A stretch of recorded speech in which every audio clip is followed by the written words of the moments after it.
Hi, Mystery Recapped here. Today, I'm going to explain a mystery thriller film called King's Game. Spoilers ahead. Watch out and take care. The story surrounds a class of 32 school students studying at Tamaoka High. One night, the protagonist of the film, Chimi, gets a message from a strange number. The message says that her class has been chosen to play the world's most unique game, called the King's Game.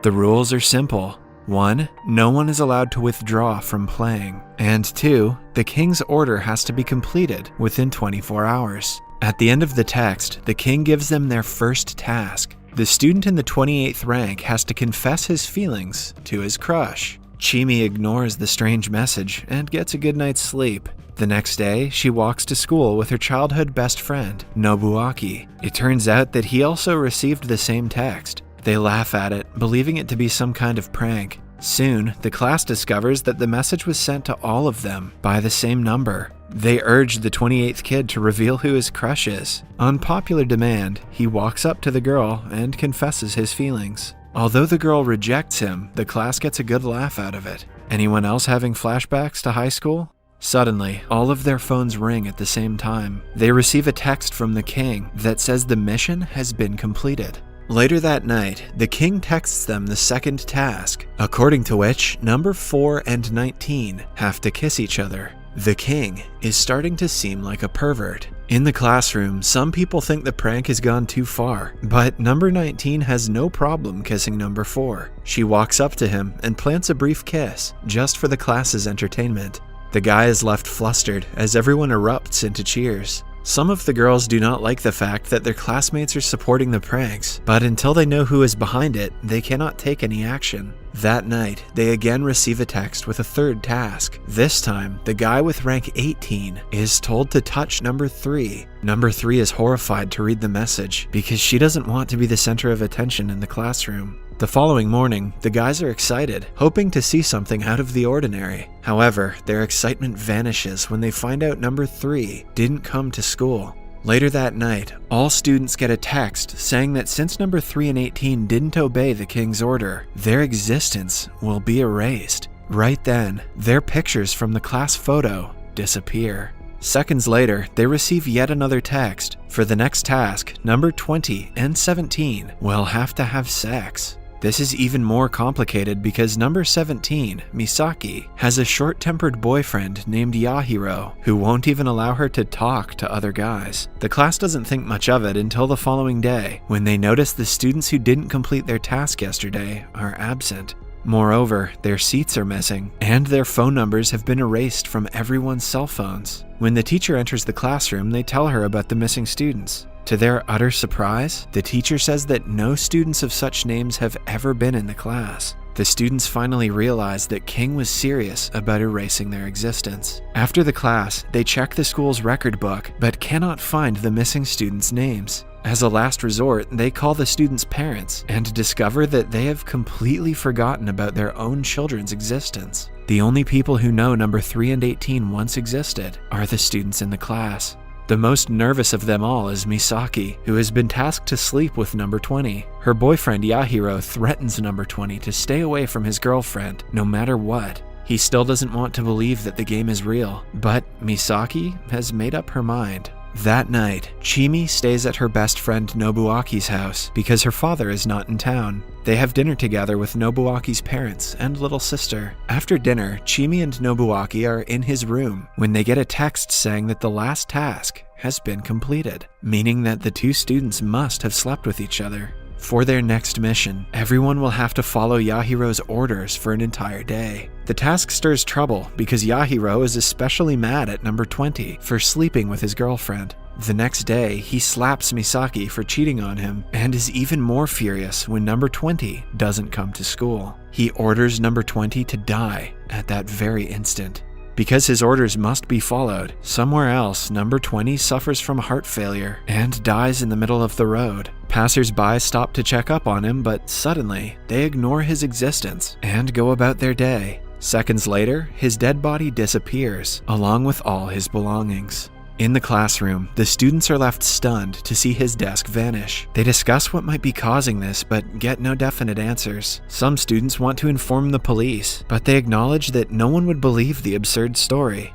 After school, a girl named Ria calls Chimi Nobuaki and his friend Naoya to the library. For some reason, Ria seems to know a lot more about King than anyone else. She claims that the king is a curse to their class. When asked how she knows this, she doesn't give them a straight answer and walks away. That night, they get the sixth task, in which two students, number 22 and 6, have to take part in a popularity contest. All the students must vote for either one of them, and the one with the least votes will be punished. Anyone who refuses to vote will also be punished. The following day at class, number 22 and 6 are nervous. Nobuaki takes a stand and asks half the students to vote for 22 and the other half for 6. That way they can manipulate the votes and save both of them without breaking any rules. Everyone does as told, but when it is time to count the votes, someone seems to have not obeyed the rules. Number 22 gets an additional vote and is saved. Meanwhile, number 6 freaks out, thinking that she is about to disappear.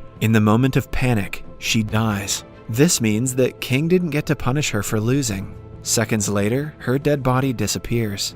The students get another text saying that since King didn't get to punish her for losing, in her place, number 26 will die until she confesses her sin. The class realizes that number 26 voted for the guy to kill number 6 just because she didn't like her. Everyone knows the truth, but 26 doesn't confess her sin and runs away. Because of this, she also disappears. Everyone blames Nobuaki for causing 2 deaths instead of 1 because of his stupid idea. Later that day, Ria calls Chimi to the library and shows her several news articles that report similar incidents. Together, they discover that over the years, the entire class of students has gone missing on several occasions. But if they cease to exist completely, who remembered their disappearance and made the articles? The articles also contain the class pictures of the missing students. In each of the pictures, there is a guy who looks an awful lot like Nobuaki. This makes Ria believe he might be related to the disappearances. However, Chimi doesn't believe her, since she has known Nobuaki since her childhood. The only reason Ria can come up with is that King might have manipulated Chimi into thinking she knows Nobuaki. Later that day, they get the next task from the king. This time, the students have to put all their pens inside a single box. Then, they have to take out the pens one after another, according to their numbers. One person can only take 3 or fewer pens at a time. The individual who has to take the last pen will lose, and hence, disappear. The class does as told, and a guy ends up with the last 3 pens. If he takes 1, Nobuaki will die, and if he takes 2, Naoya will. Initially, the guy belittles Nobuaki for killing number 6, who he loved for a long time. In the end, he takes all 3 pens, sacrificing himself because he feels guilty for not being able to save number 6 yesterday.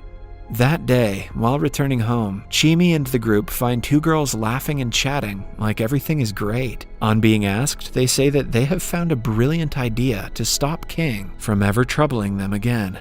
Later that day, Chimi and Nobuaki go to Chimi's house because her father is not home. Nobuaki notices pictures on the wall, but finds it weird that none of them have people's faces. It is also interesting that since the beginning of the movie, Chimi's father has either been talking to her from his room or has been out of town. As Chimi and Nobuaki are talking, they receive a text from King saying that someone has been disqualified for breaking the rules. Soon, several of such messages start popping up on their screen. Naoya calls them and reveals the brilliant idea that the girls were talking about earlier was to simply block the King. However, they didn't take into consideration the rule that said anyone who withdraws from the game will be removed. Because of the mistake, most of the students vanish, leaving only 8 of them alive. For the next task, the class president is asked to text the word die to 2 people of their choice. The ones who receive the text will be killed.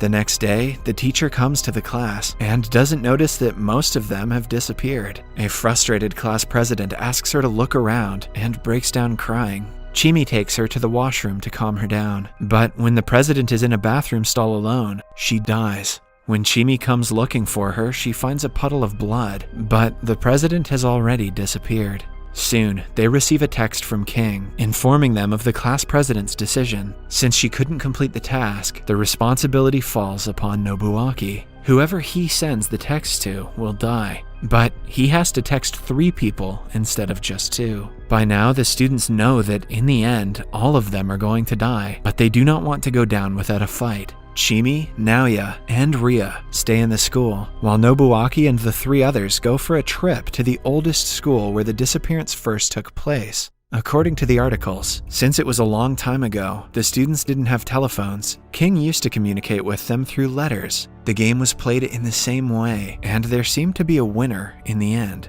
The students separate to the different parts of the school, looking for any useful evidence of the game's origin. But all of a sudden, someone hits Nobuaki on his head and knocks him out. When he wakes up, he sees that 3 of his classmates have tied him up. It turns out that they have also seen the pictures from the article and discovered that Nobuaki is in all of them. This led them to believe he is in fact the king, and if they kill him, they won't have to play the games anymore. Somewhere else, Ria, who has analyzed the game thoroughly, claims that the articles are a trap. If no one can remember the past of the disappeared students, the articles shouldn't exist. This means that it is one of the king's tricks to make the students go against each other. When the group puts 2 and 2 together, they realize that the other 3 who are with Nobuaki have fallen into King's trap and are probably trying to kill him. Naoya immediately calls Nobuaki, but the group declines. He is now sure that his friend is in trouble. Somewhere else, the 3 students are seconds away from killing Nobuaki, but to his fortune, they disappear right before they cause him any harm. It turns out that Naoya logged into Nobuaki's email and sent them all a text saying die. This completed King's task and made them disappear. Right after, the surviving students receive another text that says Naoya will be eliminated because he pretended to be someone he wasn't. A distressed Nobuaki quickly calls his friend, who disappears while talking to him. After that, Nobuaki searches the school and finds a picture that he once saw in Chimi's house.